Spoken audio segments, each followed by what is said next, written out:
What's up mga ka-Bernie? Kamusta kayo lahat? Ito naman po yung ating anti-ice detector. So dalawa po yan. Isa, ayan. And then another one, itong color black po. Ayan.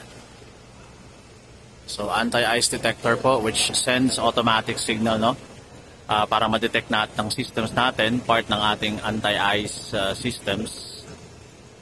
Kung meron pong ice, of course, no? During the flight. Bukod dyan, meron ding visual indication ng piloto which is nasa taas po ng windshield. Hindi ko lang sure kung makikita natin.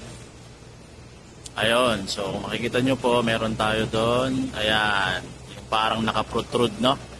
Na kulay black, umiilaw po yan. So, isa rin po yan sa indication na makikita ng ating flight crew kung meron pong ice formation. So, yung tatlong po na yan ay ginagamit ng ating mga piloto as well as of course ng ating ice and rain system para ma-detect kung merong ice formation while the aircraft is on flight. So, yun po. Astig, di ba?